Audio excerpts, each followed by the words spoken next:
Herkese salam. It's me, your teacher Gülnar again. Biraz səyahət blogerləri kimi profesional hər yeri göstərərək, detallı danışaraq video çəkə bilməsəm də, tələbələrin Instagramda yazdığı mesajlar üzərinə qərar verdim ki, YouTube üçün də Oxforddan video çəkim, hazırlayım. Videonun girişini indi verirəm. Videonun içinə isə müxtəlif günlərdə çəkdiyim kadrları yerləşdirib ümumi bir video halına gətirəcəm və ümid edirəm ki, sizin üçün çox maraqlı olacaq. Videonun adını My Oxford Story qoymağa qərar verdi. Oxford hekayəmi danışacağım, amma burada tək öz hekayəm barədə yox, həm də ümumi Oxford haqqında sizə məlumatlar vermək istəyirəm. Ona görə videonun girişini ən görkəmli, Oxfordun ən seçilən və Harry Potter'da burada çəkildiyinə görə bəzi səhnələri ən məşhur kolleclərindən birində verməyə qərar verdim. Christ Church College'ın həyətindəyəm hal-hazırda. Ümumiyyətlə Oxford Universiteti haqqında qısa məlumatla başlamaq istəyirəm. Oxford Universitetinin əsası 1096-cı ildə qoyulub deyə güman olunur. Hətta burada professorlarımızdan biri bir zarafat eləyirdi ki, Zelandiyadan daha qədim pub var Oxfordda, doğrudan da elədi. Və çox maraqlısı budur ki, burada çox dəyərli kitablar və sair saxlanıldığı üçün ümumi müharibələr zamanı bu razılıq əldə olunub ki, Oxford heç vaxt bombalanmasın. Hətta Hitler belə buna razılaşıb. Ona görə də binalar demək olar ki, hər biri qədimliyini qoruyur. Buna elə mənim kollecimin binası da daxildir. Hansı ki, bununla bağlı da bir hissə yerləşdirəcəm videodan. Və Oxford Universiteti ilə bağlı danışanda insanlarda sual yaranır ki, ümumi bir bina, yəni Oxford Universitetinin binası hardadır? Amma əslində belə bir şey mövcud deyil. Oxford Universitetinin binası deyə bir şey, yəni. Oxford Universiteti 39 ayrı kollecdən, bizdəki korpus anlamına gəlir, bu tipik kollec deyil.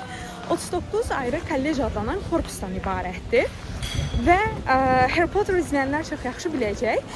Bu kolleclərin hər birinin öz simvolu, öz necə deyirlər, bayrağı, rəmzi, sloqanı və s. var. Və bu kolleclər hər biri kiçik community'lar hesab olunur. Mən burada olduğum müddətcə hal-hazırda Christ Church-a baş çəkdim. Ondan sonra Trinity College-a baş çəkə bildim və Magdalen College-a baş çəkə bildim. Bu kolleclər haqqında da danışaraq bu videonun içinə kadrlar yerləşdirəcəm. Hansı ki, çox maraqlıdır və demək olar ki, ən görkəmli, belə deyim, profesional YouTuber olmadığım o qədər bəllidir ki, ən görkəmli kolleclər hesab olunurlar. Və ümumi Oxfordda qəbul prosesi əslində necə olur, burada kollec nədir, fakültə nədir, bunların hər biri haqda Oxforddan müəyyən kadrlar yerləşdirərək danışacağım. Sadəcə istədim girişi burada verim. Bütün videonu biraz uzun olacaq. Bu an burada çəkməyi mümkün olmur təəssüf ki, dərslərin çoxluğuna görə. Gəlin başlayaq. Bu gördüyünüz bizim kollecin tərkibindəki kilsədir və Oxford Universitetində demək olar ki, bütün kolleclərin tərkibində kilsə yer alır. Siz bu kadrları izləyərkən mən də sizə Oxford Universiteti haqqında məlumat verəcəm. Oxfordda qəbul prosesi 2 mərhələdə aparılır. Bir fakültədən qəbul almaq, ikinci növbədə isə kollecdən qəbul almaq. Ümumiyyətlə belə deyilir ki, fakültə tələbənin təhsilinin keyfiyyətindən məsuldur, kollec isə tələbənin həyat keyfiyyətindən məsuldur. Yəni siz birinci növbədə müraciət edirsiniz və təhsil almaq istədiyiniz fakültədən qəbul alırsınız. Sizin bütün dərsləriniz, professorlarınız hər biri burada təşkil olunur. Və ümumiyyətlə Oxford Universitetində adətən çox böyük olmayan qruplarla çalışırlar tədris aparılsın. Bu arada haşiyə çıxın, bu da dining hall, bizim yemək otağımızdır və gündə 3 dəfə yeməkləri bu otaqda yeyirdik.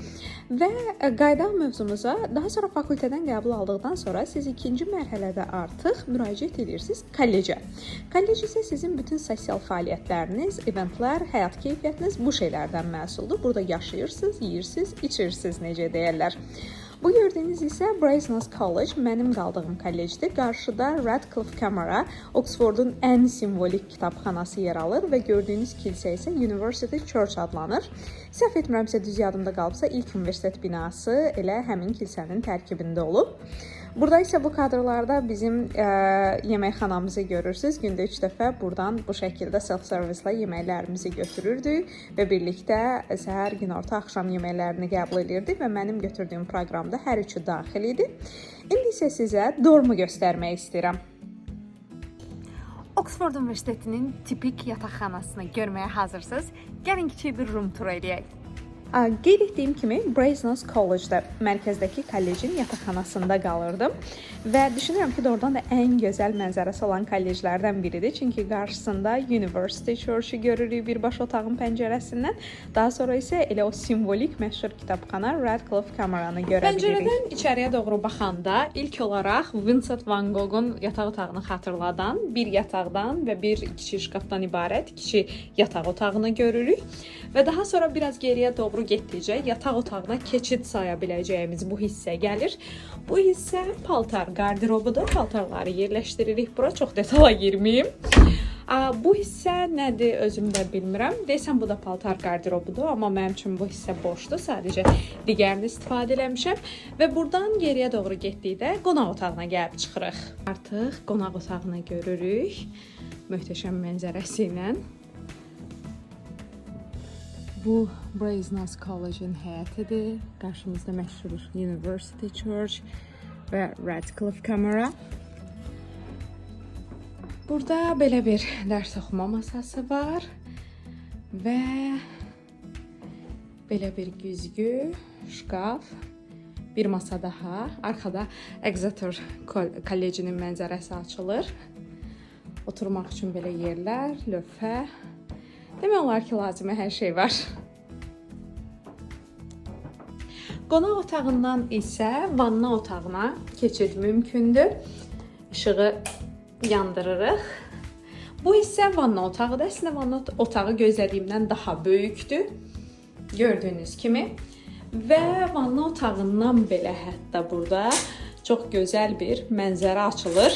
Əgər göstərə bilsəm. Çox gözəl bir mənzərə, ağaclar və s. görünür buradan da. Qonaq otağından çıxdıqda isə çöl qapıya qədər belə bir koridor və ya çıxış hissə deyə biləcəyimiz yer var. Cığıldayan köhnə döşəmələrinə rəğmən 500-600 yaşı olan, dünyanın tarixində iz qoymuş bir çox dahinin də səndən öncə burada yaşamış olduğunu bildiyim bir yataqxanada qalmaq doğrudan da əfsanəvi təcrübə idi.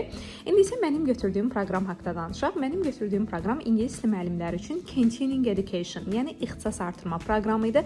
Proqramın tərkibində bu kadrlarda görmüş olduğunuz sosial fəaliyyətlərlə yanaşı, həm də 40 saatlıq dərs nəzərdə tutulurdu və burada artıq biz fənləri seçə bilirdik. Mən ümumi 40 saatlıq dərs üçün 4 fən seçmişdim və hər fən üzrə 8-10 arası təlim götürmüşdüm.